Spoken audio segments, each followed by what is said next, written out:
Ponto de Vista. Apoio Grupo Mendes.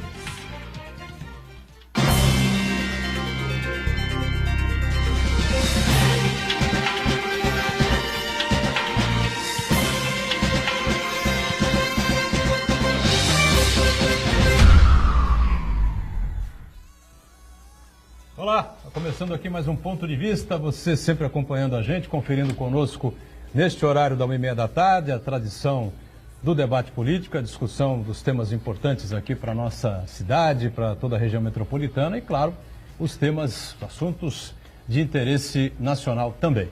Lembrando que a gente sempre tem uma reprise, também de segunda a sexta, sempre aqui na Santa Cecília TV, às 20 horas, né, a partir das 8 da noite. Nessa edição, com muita satisfação, a gente vai abrir espaço novamente para discutir a reforma trabalhista, a mudança, não é? A alteração que houve no Tribunal Superior do Trabalho, mudança do presidente da Casa. Vamos saber aqui com os nossos convidados o que isso pode mudar, o que isso pode alterar aí em relação a essa visão sobre a reforma trabalhista, que para muitos, não é? Em vários e vários temas, confronta a própria Constituição Federal, não é? Com a gente aqui em mais esta edição do Ponto de Vista, a doutora Thelma Rodrigues, né? A Thelma que é advogada da área trabalhista e vem para esclarecer uma série de pontos mais uma vez aqui com a gente. Tudo bem, Thelma? Prazer tê-la de volta aqui. Boa tarde, telespectadores. É uma honra mais uma vez estar aqui participando do programa com o Boturão e dessa vez com uma responsabilidade imensa nessa mesa. São âncoras aqui da nossa TV, o Boturão, o doutor Aloise, o Santana. Então, a minha responsabilidade hoje é muito maior, mas é um prazer participar hoje, falar um pouco do que nós ouvimos, né, e de que nós fomos para Brasília, um grupo para participar aí da nova posse, né, do presidente do Tribunal Superior do Trabalho. E nós vamos falando ao decorrer do programa qual é a minha opinião, porque eu sempre gosto de falar isso, a minha opinião, o que eu vejo, né, as posições e também o que está acontecendo, né, o que vai ter de novidade durante esse período. Perfeito, com certeza você vai se sair bem, fica tranquilo, viu? Então, como sempre. Francisco Aloise, jornalista, advogado, não é? Muito experiente na área sindical, também esteve em Brasília acompanhando lá a posse do ministro ou do presidente Brito Pereira, do Tribunal Superior do Trabalho. Está com a gente para trazer aí uma série de informações, para participar desse debate importante nessa edição do Ponto de Vista. Prazer revê-lo, tudo bem, Aloise? Tudo bem, Boturão, boa tarde a você, ao colega Santana e a nossa companheira, colega também, Thelma, colega advogada.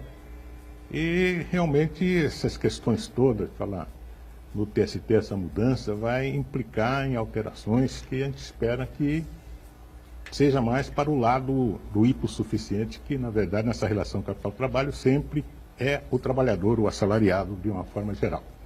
E em relação ainda à reforma trabalhista, doutor, na semana que vem vai ter novidades lá na Câmara, que existe uma medida provisória para alterar, já temos 100 emendas para alterar alguns artigos considerados inconstitucionais e, portanto, eu acho que vai ser um vespeiro que vai acabar revolucionando praticamente, né, esse setor, porque os sindicalistas estão preparados, as centrais sindicais vão acampar lá no Congresso Nacional, e eu acho que de forma tardia, né, porque tudo isso daí deveria ter sido feito lá atrás, quando o presidente colocou essa lei para ser votada, essa lei ordinária, e não viu que existe inconstitucionalidade nelas. E isso então que vai ser visto e revisto a partir de agora.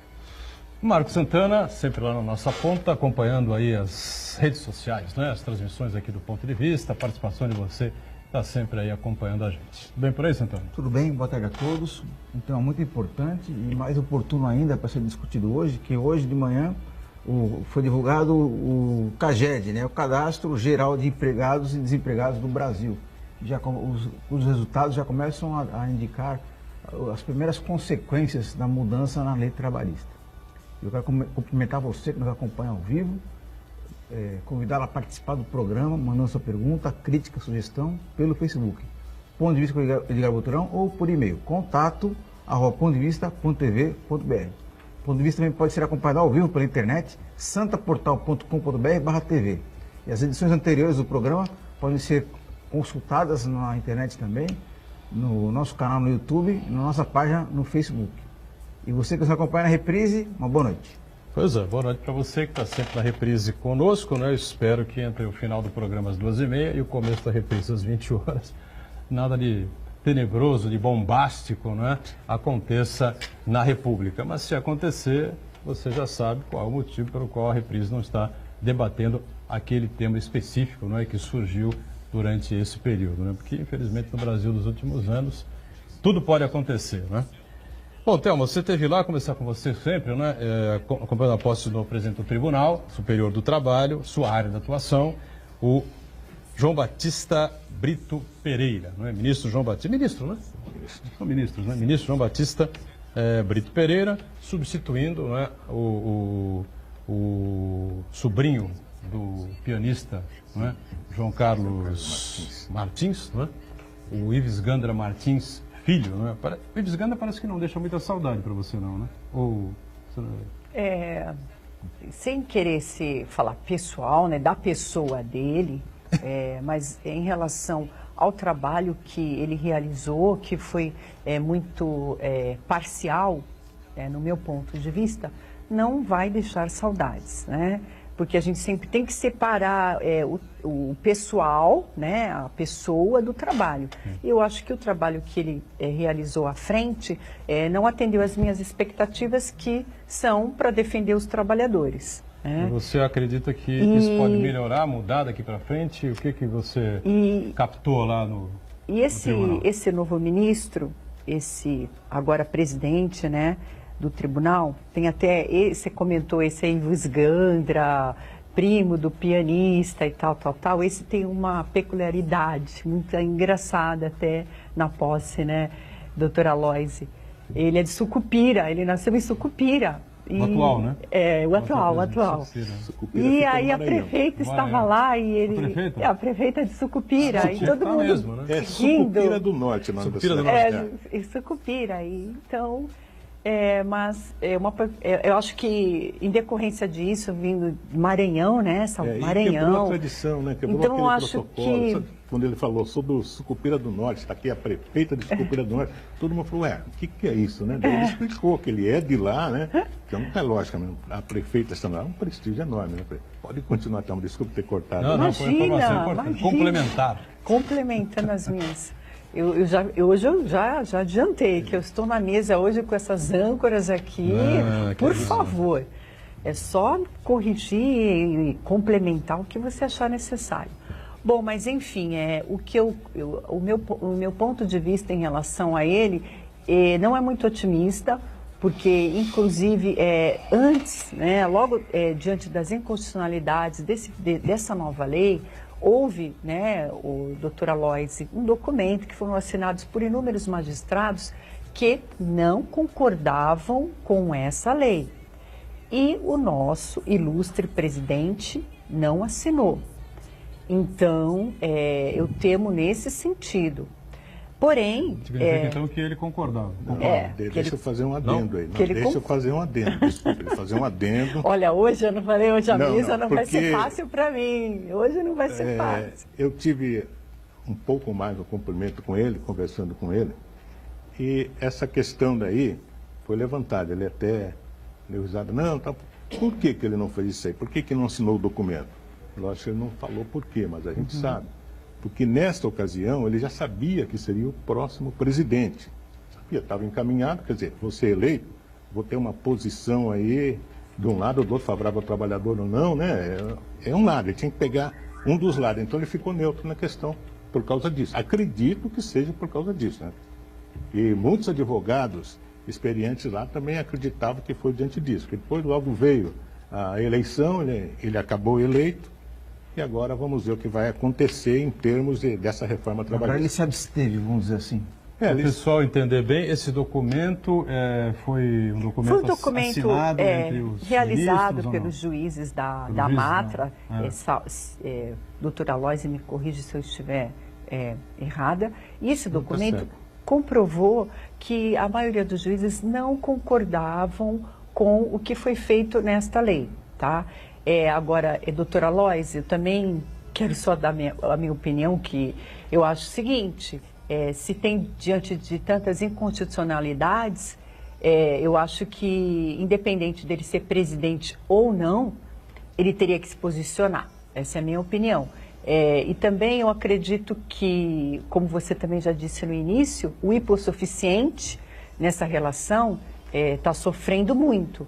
Eu acho que a Justiça do Trabalho, que sempre foi esse equilíbrio, né, capital-trabalho, então eu acho que sempre, principalmente os juízes, eles têm que sempre se posicionar defendendo os direitos, principalmente dos hipossuficientes, que são os trabalhadores hoje.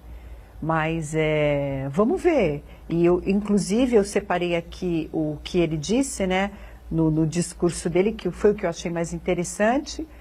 Foi um discurso assim, um pouco prolongado, várias autoridades, o presidente estava lá, o Temer, todos os ministros, a Rosa Weber, o Luiz Fux, bom, enfim, acho que todos foram prestigiá-lo, e ele disse o seguinte, que, segundo ele, a prioridade atual é a implantação da nova lei trabalhista. Eu li isso. Entre aspas, no que depender de mim e acredito do tribunal, a lei será cumprida, pois vivemos no Estado democrático de direito, certo? Então, se a gente for analisar nesse ponto e tiver que cumprir ela na íntegra, infelizmente ela vai ferir os direitos dos trabalhadores. Agora, os direitos dos trabalhadores, tudo bem, mas esses pontos que são considerados inconstitucionais, que batem de frente com o que está escrito na Carta Magna. Então, aí sempre fica aquela questão, né, Boturão, que a gente vem colocando aqui. Só resta para os advogados os recursos, mais nada. É o que eu tenho vivido aqui na prática, já tive arquivamentos, que já teve condenação de custas, já tive iniciais que agora você tem que liquidar. Bom, enfim, toda aquela parte prática que é um pouquinho cansativo de estar falando aqui e que a gente está cumprindo. Mas o que mais prejudica é querer que o trabalhador, o reclamante, arque com custas processuais. Querer que ele arque com sucumbência pericial, não tendo sucesso. Ou técnica, ou seja ela qual for, ele vai ter que pagar. E a forma que foi elaborado, de ficar dependendo, se ele ganha 40%, aí o juiz pode, 40% do teto, o juiz pode deferir a gratuidade da justiça. Então, quer dizer, esse aspecto realmente criou, sim, uma restrição, obstáculos e tudo mais para que o trabalhador ingresse com a sua reclamação na Justiça do Trabalho. Inibe, né, o trabalhador.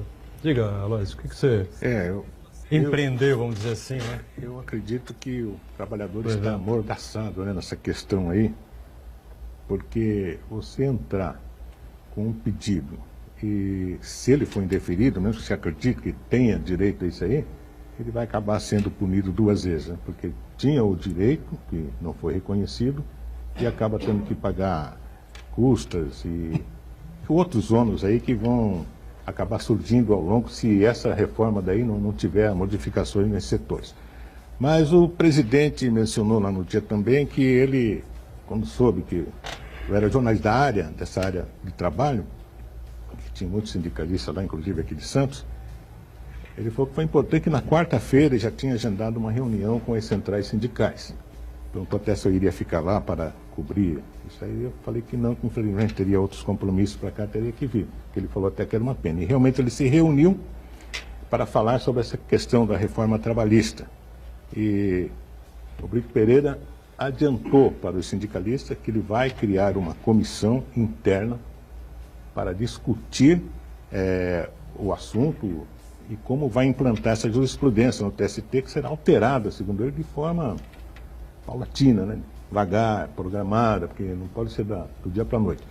Mas, como sempre, ele tem um sistema que, na verdade, é um sistema que deve funcionar. Ele não avoca para si todas as responsabilidades. Ele tem o ponto de vista dele, mas ele cria sempre comissões, ouve o pessoal de outras, né, outros setores, alas por turma, se for, problema na turma 5, inclusive ele era o presidente, ou em qualquer turma, ele vai passar lá, olha, vamos debater isso aqui, eu quero saber com vocês, né, qual é o ponto de vista, eu acredito assim, como é que é. E ele já ficou de criar uma comissão interna, que deve ser criada agora, por esses dias aí, acho que na semana que vem já deve estar criada, para discutir esse assunto da reforma trabalhista. Que realmente ele considera inconstitucional, né? Ali, então, eles vão ter, na verdade, um colegiado. Ele pode ter um ponto de vista e ser vencido. Tá? Como já aconteceu há tempos atrás, teve esse problema da VASP, dos funcionários da VASP, a VASP falida, né? E os direitos... Então, alegaram a suspeição dele. Falaram, olha, você está... Foram os advogados, pediram a suspeição porque alegaram que ele era amigo do Wagner Canhedo, que era o dono da VASP, né? Dono da VASP. Ele se manteve, foi para o julgamento e, por incrível que pareça, os trabalhadores, por incrível que pareça, para aqueles que levantaram a suspeição, né? Os trabalhadores ganharam, tá? A VASP perdeu, a VASP do seu Canhedo perdeu e os trabalhadores, então, foram beneficiados, conseguiram reaver o seu direito. Mas vai ser um assunto polêmico. Isso aí eu acho que... Tem uma série de tópicos aqui, inclusive que eu peguei em cima dessa reportagem sobre a posse dele. Não sei se o Santana quer levantar alguma coisa já, não? Não, eu só tenho uma questão sobre outro assunto que a gente pode deixar mais para frente. Por exemplo, uma série de polêmicas, enfim, de coisas interessantes que existem aí para a gente discutir.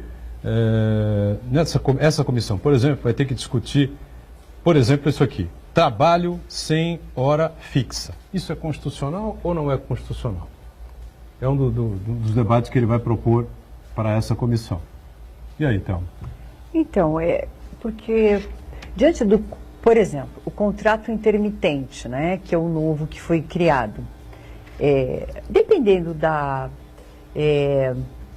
do ramo, a atividade que exerce a empresa ou a companhia, ou seja, ela lá o que for, ele pode estipular um horário de trabalho no contrato intermitente. Essa comissão que eu estou sabendo agora, porque o meu ilustre colega aqui está informando, porque ele é jornalista, advogado, então ele está claro.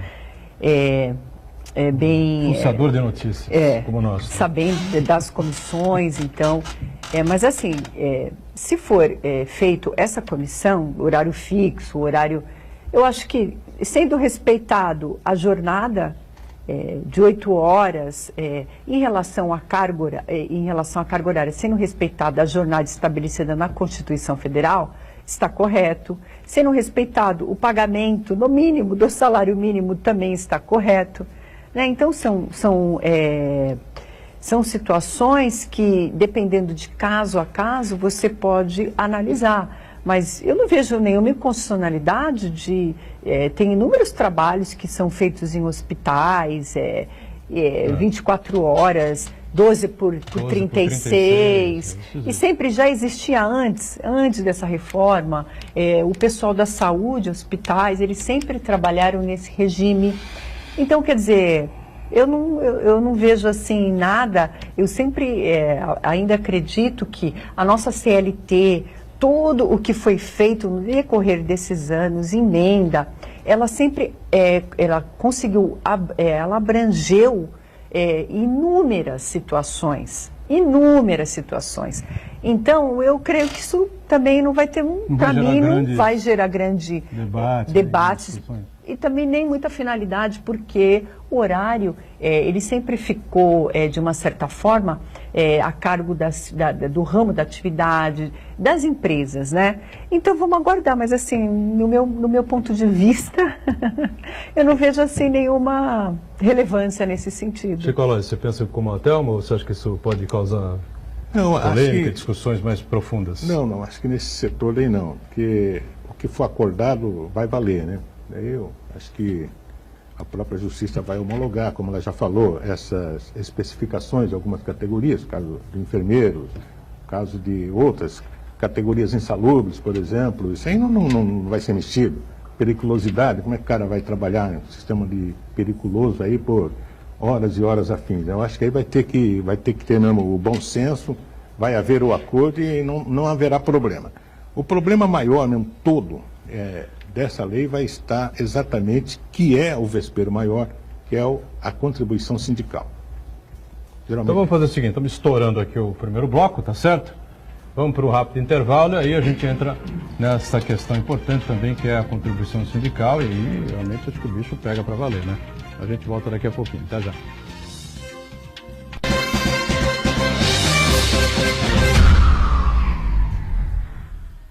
Existe um lugar em Santos onde você encontra os empreendimentos mais fascinantes da região. Um lugar amplo, aconchegante, feito para oferecer o melhor atendimento para você. Um lugar que reúne as melhores opções residenciais e comerciais nos bairros mais nobres de Santos. Um lugar que a gente nem precisava dizer, porque você já sabe. Central de Vendas Grupo Mendes, Rua Guaiaó 55, Aparecida. Venha fechar um bom negócio para abrir as portas do seu novo lugar. Santa Cecília TV no canal 52.1 HD. Se você ainda está com dificuldade de sintonizar a Santa Cecília TV em alta definição pelo sinal digital, você precisa escanear os canais da sua TV através da autoprogramação no seu controle remoto. É bem simples e você sintoniza os nossos programas com qualidade digital de imagem e som sem pagar nada por isso. Santa Cecília TV 52.1. Escaneie e sintonize a maior programação regional da sua TV em alta definição. Jornalismo da Santa Cecília TV. As principais notícias da região na sua TV. Assista de segunda a sexta Caderno Regional. 7h30 da noite com representação 10h30 da noite. Irineu Alves comanda o telejornal mais próximo de você, com uma super equipe de profissionais cobrindo os fatos na hora que acontecem. E durante toda a programação, flashes com notícias mostrando a sua cidade em tempo real. Jornalismo da Santa Cecília TV. Diferenciado como você.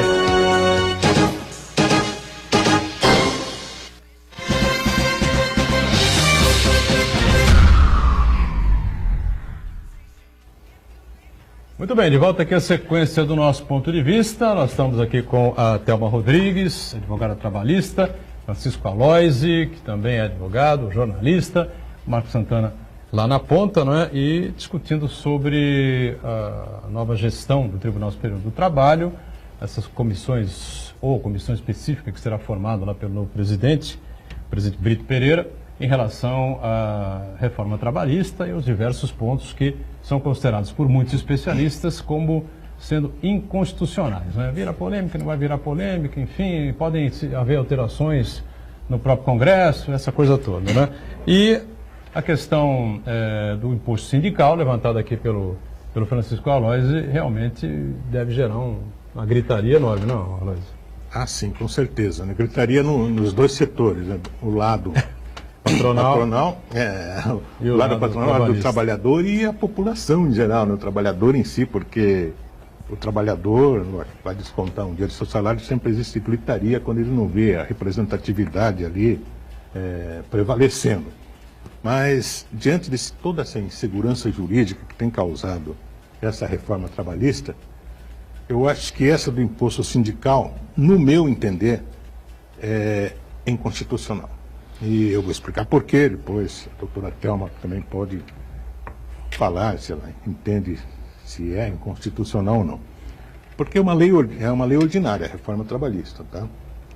E essa reforma acabou atingindo e extinguindo a contribuição sindical, que deveria ser modificada por uma lei complementar.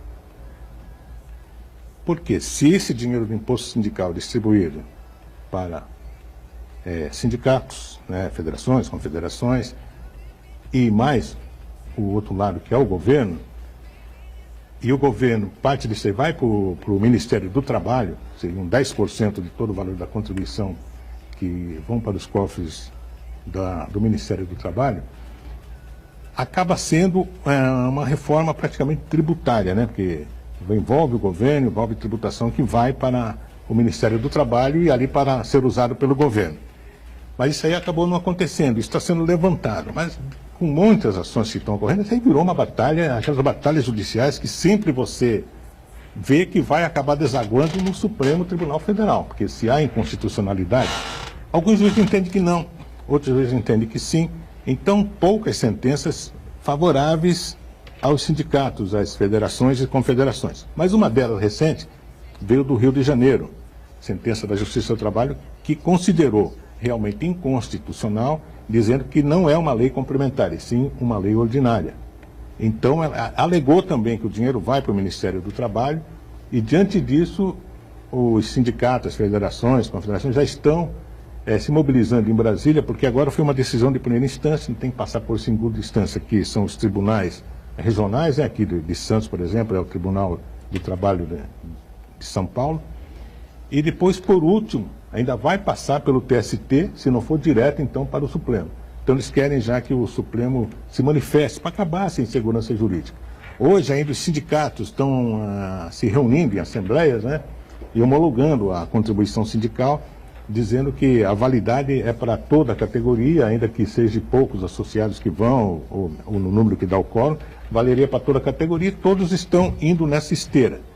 Mas existe essa insegurança jurídica, e se não houver manifestação, não houver uma posição do Supremo sobre isso, a gente vai ficar uma situação bastante complicada ao longo de todo esse ano, porque a contribuição sindical, na verdade, o desconto que existe na folha do pagamento do mês de março. Um dia do salário do trabalhador do mês de março. Nós já estamos em março e até agora não existe uma posição concreta, a não ser essas assembleias que estão referendando que seja descontado. Muito bem. É isso, então? Pois não.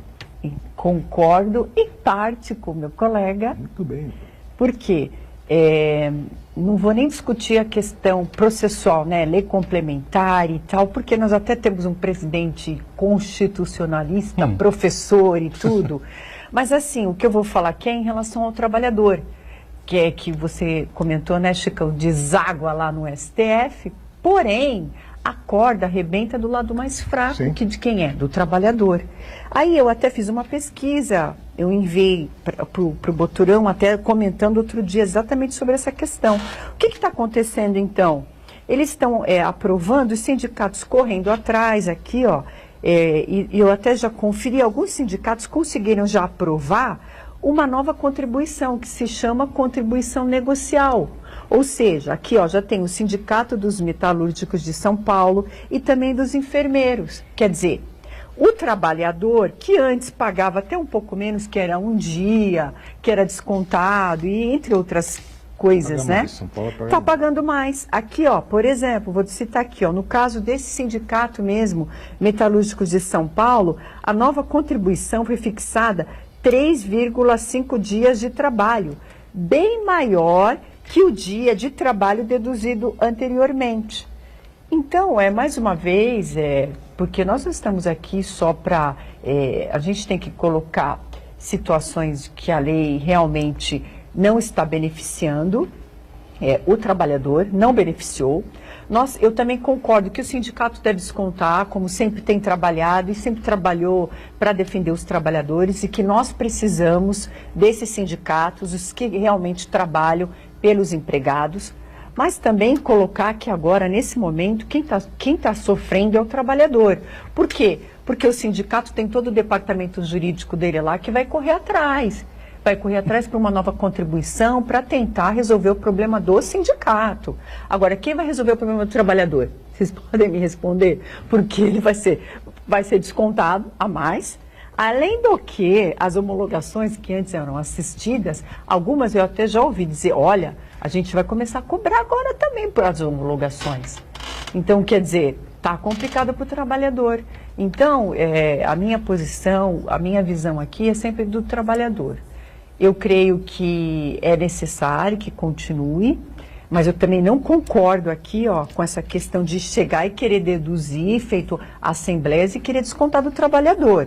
E, inclusive, já tem discussões na Justiça em relação a esses descontos do salário do trabalhador, que em tese diz o seguinte, que o trabalhador tem que concordar com o desconto.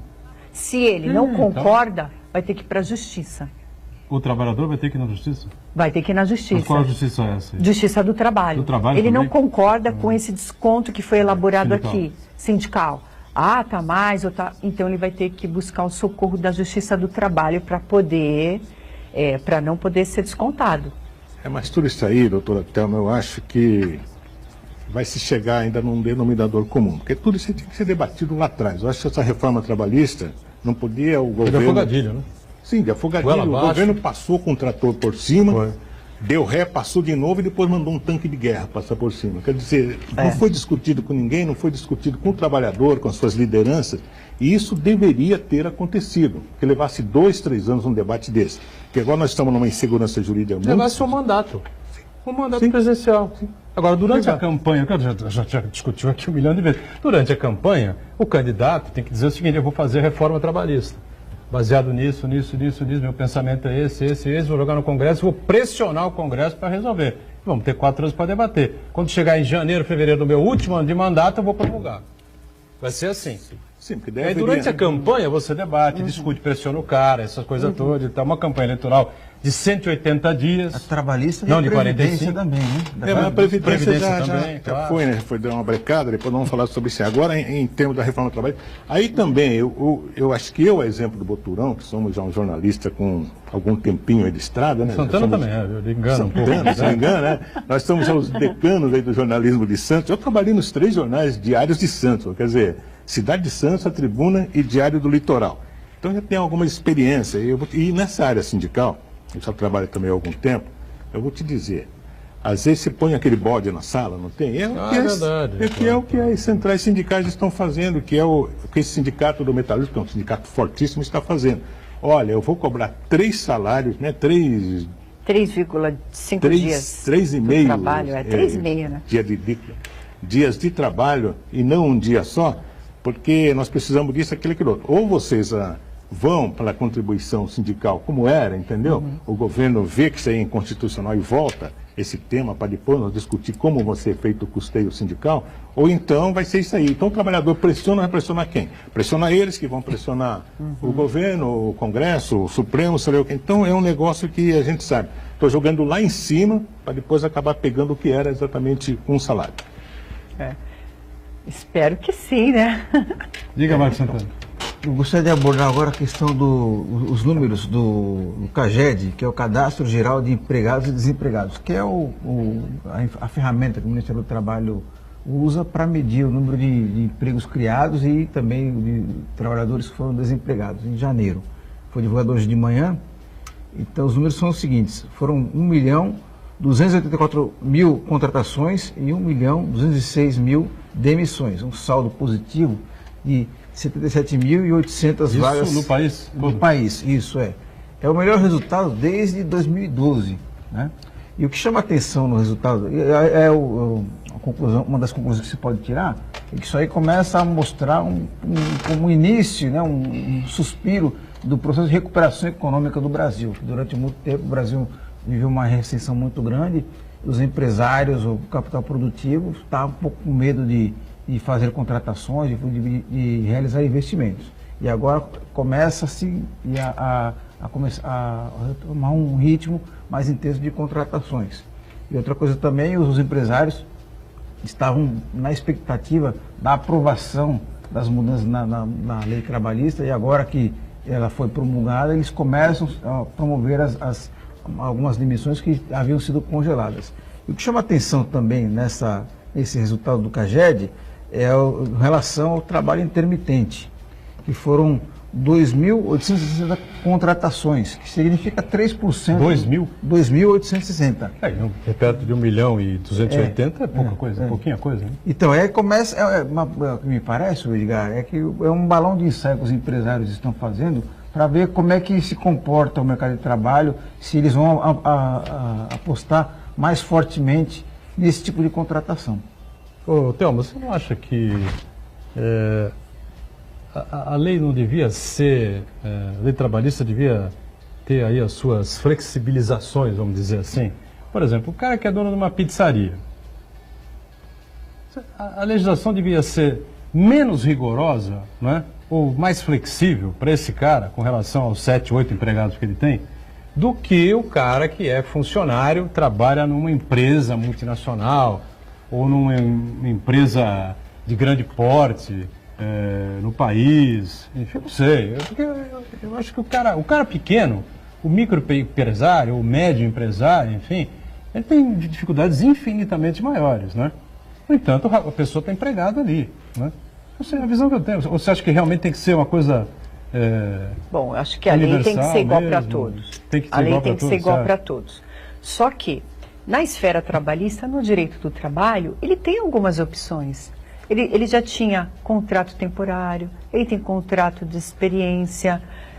Inclusive, eu comentei aqui com vocês que ano passado, foi aprovado aquela MEI, que também é o trabalhador, né, empreendedor individual. Então, se o restaurante, uma pizzaria, como você está dizendo, precisa de 8 funcionários, a lei é flexível sim, Boturão, ela sempre foi flexível. Ele pode usar vários contratos, como sempre usou, para poder, desde que ele respeite, para que não surja ali uma reclamação trabalhista em que realmente vá prejudicá-lo. Mas ele tem sim alguns meios que ele pode fugir até às vezes da contratação de vínculo, trabalhar ou um sábado ou um domingo. Tem certas situações que dá sim para ele fugir. Hoje, no contrato intermitente, o que vai acontecer? Ele vai, hoje com essa reforma, agora com a reforma trabalhista, ele vai fazer a contratação no intermitente, vai remunerar menor e vai te contratar por 4 horas. Eu acho que vai ficar uma concorrência desleal até entre os trabalhadores, porque, olha, eu vou te pagar, sabe, acho que fica aí sim ficaria muito desigual. E também sempre lembrando que o Brasil, infelizmente, nessa relação capital-trabalho, o trabalhador sempre foi a parte mais fraca. E o que acontece? Ele tem que ser protegido. Então, tudo que foi criado, criado é num país que nós podemos, infelizmente, dizer que existe trabalho escravo. Em São Paulo, são várias fábricas que trazem bolivianos. Infelizmente, agora, os venezuelanos estão vindo agora aqui. Então, a gente sempre tem que tomar muito cuidado para proteger qual seja lá a mão de obra, porque senão fica muito prejudicial para o trabalhador. Esse é o meu ponto de vista. Eu acho que, infelizmente, você tem que criar e tem que ser observado os contratos. Ele abriu uma pizzaria, mas ele tem que ter noção das responsabilidades que é abrir uma pizzaria e contratar pessoas para trabalhar. Ele não pode querer que uma pessoa trabalhe para ele lá sem registro, pagar menos que salário mínimo, enfim. Não, claro, estou falando do empresário correto que tenta agir corretamente, mas que às vezes vem numa balada de 2, 3 anos de um movimento para cima, de repente pega uma crise dessas, que a gente não vê mais absolutamente ninguém na rua durante a semana, fica a pizzaria ali na sexta-feira, no sábado, no domingo mais ou menos, durante a semana não tem ninguém, né? É o que a gente vê normalmente por aí. Agora já até parece que o movimento vai melhorando um pouquinho, até a gente passa das pizzarias e parece que tem vida, né? De novo na cidade, devagarinho as coisas vão melhorando. Mas eu digo assim, numa situação dessa, é muito comum acontecer isso, né? Infelizmente, né? Principalmente no Brasil, que tem essa coisa de sobe e desce constante na economia. Eu também acho isso, Boturão, porque nós olhamos o que acontece ao redor, só que se ele está vendo que o negócio, que a situação dele não está indo bem, ele já tem que se prevenir e procurar o sindicato que tem lá, o advogado, né, assistente, que vai ajudá-lo para, inclusive, ele paga, não vai ter custo nenhum para poder saber, olha, eu estou vivendo esse momento e tal com esses empregados e tentando negociar. Sempre existem saídas, agora você tem que buscá-las, né? Não burlar a lei, especialmente. E vamos voltar àquele ponto de início, né? Eu acho que tudo isso aí tem que haver o bom senso e tem que ser discutido e rediscutido antes da implantação dessa lei, tá? Vai implantar, podia ver, essa é uma questão, entendeu? O pequeno empresário está com dificuldade, eu acho que teria como encontrar um adendo nessa questão.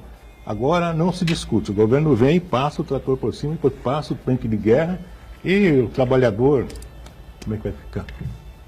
O ideal para o trabalhador, para o cara da pizzaria, o cara do barzinho, o cara ali da lanchonete, enfim, o que o cara quer é ficar empregado. Lógico, tá certo? lógico. Mas aí chega um momento, e é verdade mesmo, o Adalto Correia, por exemplo, cansou de repetir isso aqui. Chega um momento em que o dono ganha menos do que o empregado. O garçom.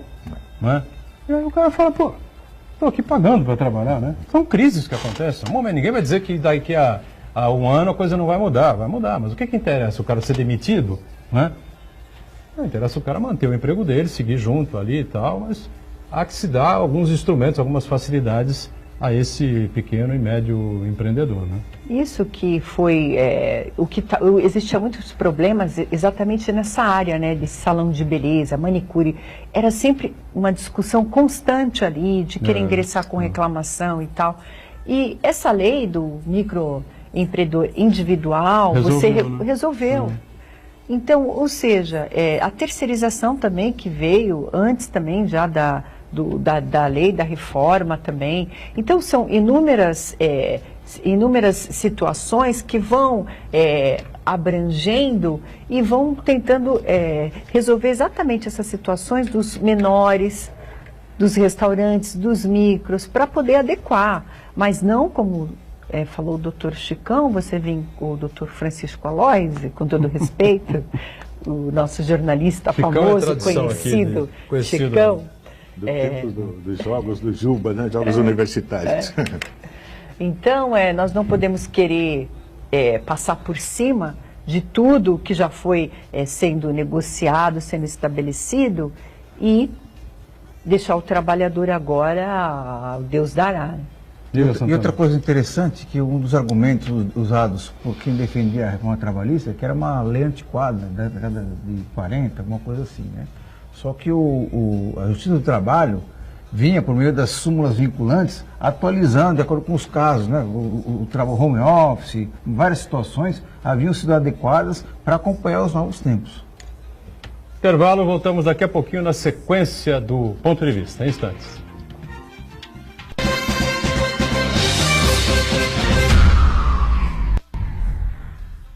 Existe um lugar em Santos onde você encontra os empreendimentos mais fascinantes da região. Um lugar amplo, aconchegante, feito para oferecer o melhor atendimento para você. Um lugar que reúne as melhores opções residenciais e comerciais nos bairros mais nobres de Santos. Um lugar que a gente nem precisava dizer, porque você já sabe. Central de Vendas Grupo Mendes, Rua Guaiaó 55, Aparecida. Venha fechar um bom negócio para abrir as portas do seu novo lugar. A sua música.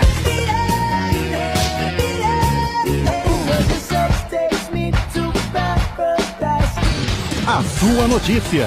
107,7 Notícias. O seu locutor. A sua promoção. Ligue agora 3234-1077. Participe você também e ganhe muitos prêmios. O seu cantor. A sua rádio. 107,7 Santa Cecília FM. Dia 7 de março, 8 da noite, no estádio Uricomussa. Portuguesa Santista e Belo Clube. Vá ao estádio conferir a Briosa. Vamos lotar o Uricomussa e torcer pela Portuguesa Santista. Dia 7 de março, 8 da noite. Jogo transmitido pela Santa Cecília TV, ao vivo e com exclusividade. Apoio Universidade Santa Cecília.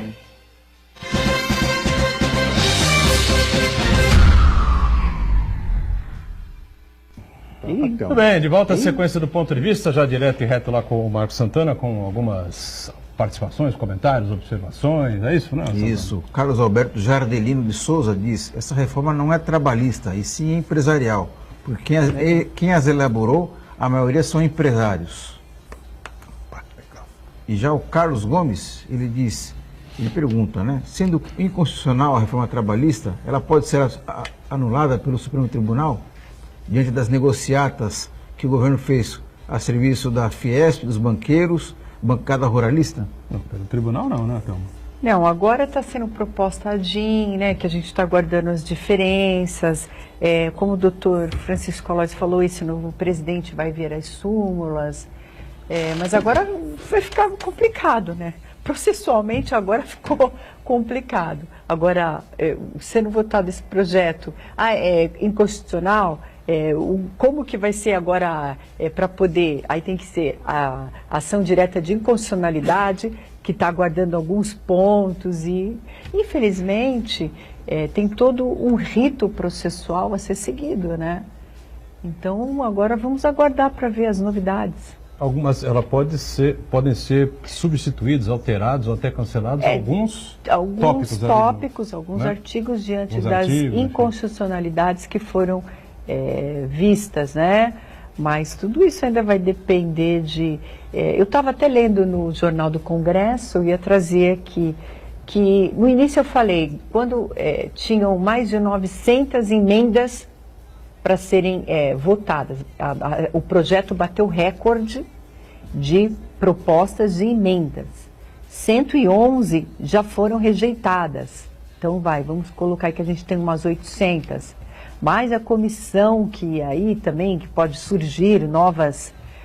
Então é só aguardar, queridos, porque realmente, se eles queriam que hoje houvesse uma segurança jurídica, hoje está uma bagunça jurídica, porque o advogado trabalhista que inicia aqui com a reclamação, aí já recurso para cá e esperando as decisões. Infelizmente, é isso. Bom, Chico Aloys, você esteve lá junto com a Thelma, a questão era trabalhista, posse do novo presidente do TST, Tribunal Superior do Trabalho, mas você tem aí também uma longa estrada na questão da Previdência, não é? E estávamos discutindo até outro dia aqui, com a Thelma com a gente, a doutora Alexandra também, a questão da reforma da Previdência, muitas críticas, né? Muitas reclamações, e acabou essa reforma sendo interrompida, esse trâmite, né? Por conta da intervenção militar na segurança pública do Rio de Janeiro. Também me parece, a gente já discutiu isso aqui outras vezes, já dei minha opinião a respeito disso, caso não houvesse essa intervenção, se fosse a plenário, o governo ia perder a reforma. O pessoal tem medo, né, desse tipo de atitude, desse tipo de votação, enfim, né, de mexer numa questão desse porte, né, que atinge a todos, a população inteira, no ano de eleições. Você vê alguma possibilidade de requentarem aí a reforma ou já foi mesmo? Fica no próximo presidente, ou presidenta, sei lá quem vai ser. Eu acredito que a reforma, nesse ano, pelo menos, morreu, né? Eu acho que para o próximo governo vai ter que ser revisto toda essa questão. Agora, uma coisa é certa, se o governo agisse lá atrás, começo do ano passado, como começou com as comissões, esquentar os temas, primeiro ele veio com uma reforma, como eu já disse aqui da última vez, uma doutrina escatológica, quer dizer, parecia o fim do mundo, né? Temos que reformar, porque senão o país quebra, e não era bem assim. Veio uma CPI da Previdência no Senado, eu acompanhei bem pela imprensa aqui de Santos, lá direto no Senado, algumas audiências públicas, e vi o relatório final, também acompanhei o relatório final, que não há aquele déficit que a Previdência existe, ou vem alegando o governo. Se o governo tivesse mantido, então, como manteve essa final, agora não vamos mudar só a idade mínima e mais algum ponto, teria essa reforma sido votada e antes, bem antes, no primeiro turno, teria condições de ser aprovada. Não vai ser aprovada agora no segundo turno, porque ano eleitoral, o pessoal não vai querer, logicamente, ir com um tema tão impopular como isso daí. Agora, tudo isso daí, o culpado de toda essa reforma hoje, é do companheiro Luiz Inácio Lula da Silva, porque se o Lula, quando iniciou seu segundo mandato, foi em 2003, se ele fizesse aquela reforma naquela época, ele estava com uma popularidade lá em cima, entendeu? Se ele falou, nós vamos fazer, e é o seguinte, vocês não vão ser afetados nessa reforma, quando aprovada, vai valer para quem entrar agora no mercado de trabalho, passaria, acho que por unanimidade, tá? Não ia atingir ninguém no momento, ia valer lá para frente, ele tinha condições de fazer isso daí, e já nós estamos em 2003, nós estamos em 2018, já estaremos há 15 anos, quer dizer, com mais de 10, 15 anos, entraria em vigor a nova reforma, né, da Previdência, e não haveria toda essa quebradeira que o governo alega, porque se for esperar mais 15 anos para fazer uma reforma, não dá, né? Então, quando for fazer essa reforma, tem que ver o seguinte, existe já uma regra de transição, imposta agora pelo governo, também já no apagar das luzes, que ela vão votar e não votamos ou não votamos, que já tem uma regra de transição, já foi mais suave essa regra, ainda que não seja viável. Por exemplo, o trabalhador que está prestes a se aposentar, faltando aí 2, 3 anos para se aposentar, vai pagar um pedágio, mas não seria um pedágio tão grande nessa nova reforma proposta pelo governo ao final aí de todas aquelas discussões. Mas se isso tivesse feito lá atrás, voltamos a falar, não teria acontecido isso aí. Essas reformas, elas têm que ser propostas ao Congresso, né, Thelma? No dia da posse. tomou posse, assina o projeto de lei, que já tem que vir da campanha eleitoral, tá certo? Já tem que ser um projeto de governo, né? De quem se candidata à presidência da República, porque aí você vai passar, vai haver um trâmite, uma discussão, um debate no Congresso, na mídia, na sociedade, enfim, né? Durante 2 anos e meio e tal, bate 3 anos, assina e acabou, está feita a reforma. Promulga e está implantada aquela reforma, seja trabalhista, seja da Previdência, enfim. Mas pode ter certeza absoluta, eu já falei isso aqui, e repito, nós não vamos discutir isso na campanha eleitoral de novo. Trabalhista, previdenciário, reforma de impostos tributários, enfim, não é, porque você vai ter um tema ligado à economia muito forte, recuperação de empregos, postos de trabalho, e outro que está dominando aí a cena política e a mídia, né, nacional, que é a questão da segurança pública. O foco, eu tenho a impressão, posso estar enganado, né, mas dificilmente em 6 meses isso vai mudar, o foco da campanha eleitoral vai estar em cima dessas questões aí, os resultados que o governo vai obter ou não vai obter nessa intervenção no Rio, se vai intervir em mais alguns estados aí, que é bem possível que aconteça, enfim, e a questão da recuperação, especialmente do emprego, que é o que interessa para todo mundo, né?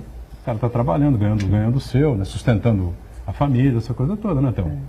Então, mais uma vez, lamentavelmente, isso vai acabar acontecendo, né, Chico? Isso é verdade. Você falou da intervenção que acabou interrompendo nessa reforma da Previdência, lá em Brasília é gozada. Uma ala menciona que o governo criou essa intervenção porque sabia que ia perder, na votação da reforma da Previdência, então aproveitou, não pode se mais votar. Ainda que usou aquilo lá dentro, não, nós vamos interromper daqui uma semana, quer dizer, um absurdo, uma né? Piada, um absurdo, né? É uma piada. E outra ala diz o seguinte, que o governo ainda tentou segurar, e a Thelma estava com a gente lá no jantar lá da posse do presidente, quando essa ala chegou a mencionar para a gente lá, porque o governador do Rio, Pezão, foi lá e falou, pelo amor de Deus, eu vou entregar isso aqui, eu não aguento mais aquilo lá, gente, eu vou entregar. Então, ou você faz a intervenção, ou eu entrego isso aí. Então, diz que não houve jeito. Essas duas alas falam isso aí, né? O que é verdade, eu acho que é mais viável é o primeiro caso, né? De você fazer a intervenção, tinha que ser feita, né? Então, vou fazer agora, a reforma da Previdência vai esperar, e eu também não vou perder essa daí, quer dizer, não vou ter esse desgaste político. Mas falando em Previdência, Santos saiu na noite passada, eu vi aí, no final do dia foi divulgado, que Santos no ano passado arrecadou para o INSS 1 bilhão, 374 milhões e mais, alguns trocados aí, foi recolhido para os cofres da Previdência. São Vicente, 114 milhões, Praia Grande, 120 milhões, Guarujá, 177 milhões, quer dizer, são valores altíssimos. E Santos, também os benefícios pagos pelo INSS em 77, em Santos atingiu 75 mil, São Vicente 33 mil, Praia Grande 22 mil e Guarujá 23 mil benefícios. Que ano? 2017. 2017. Não é possível. Eu estou falando. No ano de 2017. Então, essa arrecadação do INSS com os números que foram pagos. Quer dizer, são números, né, altíssimos, expressivos. Mais uma vez, só colocando, como a nossa colega falou aqui, a doutora Alexandra Cortes, com muita propriedade, o trabalhador recebe salário mínimo. Quem está pesando mesmo aí, infelizmente, são os salários, os super salários, não é, doutora Lois? Isso aí que tem que ser visto, os super salários aí de ex-deputados, ex-juízes, não é? Isso eu acho que realmente está afundando a Previdência. Até pensões de filhas de militares, que apesar de ter uma relação informal, uma relação estável, formalmente no papel não casam, no matrimônio formal, para continuar recebendo benefício. Então, infelizmente, é legal, né, Santana? Inclusive, já ouvi tantas discussões sobre isso. É legal, mas é moral? Numa situação que nós estamos querendo reformar a Previdência, e aí o trabalhador, coitado, recebe um salário mínimo e ainda vai ter dificuldade para se aposentar e nem sabe se vai aposentar. Então, realmente... Por falar em moral, em imoral, essa coisa toda, o presidente do TST, novo presidente, o Brito Pereira, parece que estava propondo aí que os penduricalhos, né, dos juízes, desembargadores, enfim, venham a ser substituídos por um valor que seria pago como um adicional por tempo de serviço a cada 5 anos. Eu também preciso saber que valor vai ser esse, né? Porque eles querem tirar... proporcional àquilo que eles ganhavam, também não vai adiantar muita coisa. O auxílio moradia, o que está sendo muito discutido, né, Chicão? Nós até ouvimos bastante em Brasília sobre essa questão. Inclusive, eles disseram que vai entrar em greve dia 18 de março. Vai ter greve dos juízes. No Rio de Janeiro já definiram mesmo. Se não for resolvida essa questão, mas é aquilo que nós sempre falamos. Alguém tem que ceder. Quem está ganhando mais, eu acho que tem que ceder. E não o trabalhador que está ganhando o salário mínimo. É santa paciência. Hoje na Rádio Bandeirantes estava lá um debate no jornal Gente, né? E foi o Rafael Colombo, né, que bota um pouquinho mais de pilha no debate. É um desembargador que mora em São Paulo, né? Trabalha no Fórum de São Paulo, no Tribunal de Justiça de São Paulo, enfim, né? Precisa ter um carro à disposição dele, com motorista e tudo. Troco do que ele precisa ter um carro com motorista à disposição dele? O cara mora, sei lá, mesmo que seja distante, todo mundo se vira, né? Você tem seu carro, eu tenho meu carro, ele tem o carro dele, todo mundo não sei o quê, outro tem moto, outro tem não sei o quê, ou vai de metrô, ou vai não sei o quê. Mas o cara tem que ter um carro, né? Para se deslocar dentro da própria capital. Um carro e um motorista, E um né? motorista. E o segurança ainda. E o segurança. Olha, Cárcere Flutuante, Verdade Ainda Submersa, um livro-reportagem de Francisco Vicente Aloysio Ferreira. Francisco Aloysio está com a gente aqui, vou mostrar aqui o livro, né? Está aqui, esse livro foi produzido quando, Chico Aloysio? Foi produzido agora em 2017. Em 2017 essa edição, né? E o Chico Aloysio, doutora Thelma, você bem sabe, vai receber um prêmio importante, Prêmio Direitos Humanos e Jornalismo Latino-Americano 2017. E um dos movimentos, talvez o mais significativo, me parece, né, Chico? O movimento Justiça por Direitos Humanos, que fica em Porto Alegre, capital do Rio Grande do Sul, onde você irá receber esse prêmio. A gente já parabeniza você, não é certo?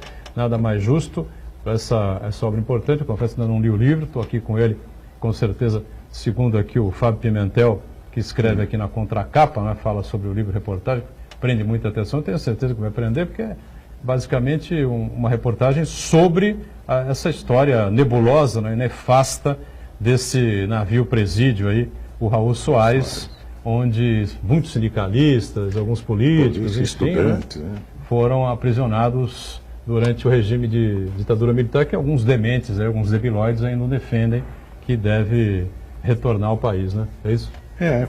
Na verdade, essa reportagem começou em 2012, depois foi ampliando e transformei no livro reportagem.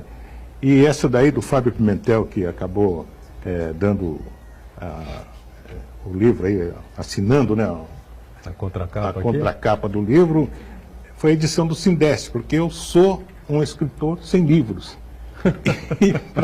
Porque na Noite Autógrafo foram todos os livros. O Sindeste fez uma edição especial, que foi nessa Noite Autógrafo que veio um médico norte-americano, que é o personagem principal, para ajudar a autografar esse livro nesse dia. E eu acabei ficando sem nenhum, rapaz. E no dia seguinte soube que faltavam apenas uma semana tinha esse prêmio de Direitos Humanos latino-americano, e eu não tinha nenhum livro. Fui no Sindeste, peguei 10 exemplares para enviar, acabou ganhando o prêmio. E agora eu fui lá no Sindeste para trazer esse livro, peguei lá da prateleira dele para te ofertar. Obrigado, Fábio, obrigado Sindeste aí pela coisa. E eu até quando vi o Fábio aqui, eu pensei, bom, será que o pai dele, o Paulo Pimentel, foi preso lá também? Acho que não, o pai dele não foi, né? Fugiu, conseguiu fugir. Conseguiu fugir? Conseguiu escapar. Ah, tá certo. Bom, em qualquer livraria você encontra? Não existe, mano. Não existe uma nova mais. edição está sendo elaborada. Então vê aí uma nova edição, fique esperto aí, porque realmente é a história aqui da cidade, né? Uma história nebulosa, não é? Uma página negra, mas que precisa sempre ser registrada, não é? Não se repita, para que isso não se repita, jamais, né? Jamais. Eu estive presente no lançamento com o Dr. Thomas aqui, no sindicato, né? E realmente é uma honra. O Dr. Francisco Aloysio sempre contribuiu muito com a nossa sociedade na área de jornalismo, advocacia. Então eu sempre brinco com ele, são lembranças da época que ele já foi juiz classista, doutor Aloysio, juiz classista, eu estava começando a advocacia, estava até medo de chegar perto dele. Então, e são lembranças, né, doutor Aloysio, e eu fico muito feliz e quero estar participando da entrega do seu prêmio. Eu irei, sim, em Porto Alegre. Dia 27 de abril, uma sexta-feira. Quer dizer, a cerimônia de entrega foi em dezembro, mas só que o resultado, são 313 trabalhos que participaram, e o resultado saiu numa quinta-feira à tarde para a entrega do prêmio no dia 10, que é o dia do direito universal, né, do homem e tal, que é 10 de dezembro. Como caiu no domingo, foi no dia 11. E o que acontece? Se você pegar para ir de repente assim para a portaria oficial organizar, ficou muito complicado e difícil. Então, nós mandamos para lá dizendo que tinha uma comitiva de Santos que pretendia ir também, porque isso envolve história de sindicatos, história política, de estudantes, e eles então pediram que eu marcasse uma outra data para fazer uma entrega especial, vai ser uma entrega única, que vai ocorrer então, no dia 27 de abril, lá na sede do Movimento Direitos Humanos, Justiça e Direitos Humanos, de Porto Alegre. Vai uma comitiva de Santos, com sindicalistas, advogados, a Thelma já está liderando o lado lá dos advogados. Então, aí vamos ver, né, como é que vai ser a situação lá, vamos ver como é que a Thelma vai se comportar nesse evento. A Thelma vai levar a bandeira do Chico lá, com a galera, vai puxar a galera lá com a pita, essas coisas todas. Então, sem dúvida nenhuma. Meu caro Aloysio, foi um prazer receber você aqui mais uma vez. Parabéns pelo livro, parabéns pelo prêmio, merecimento total. E quando acontecer o prêmio, você volta aqui para falar sobre isso também, outros temas importantes, previdência, enfim. Thelma, sempre bom tê-la aqui, explicações sempre importantes para o trabalhador de maneira geral, no que vai rolar aí daqui para frente em relação à reforma. Deixa eu mandar um beijo para uma pessoa, por gentileza. Opa, até à vontade.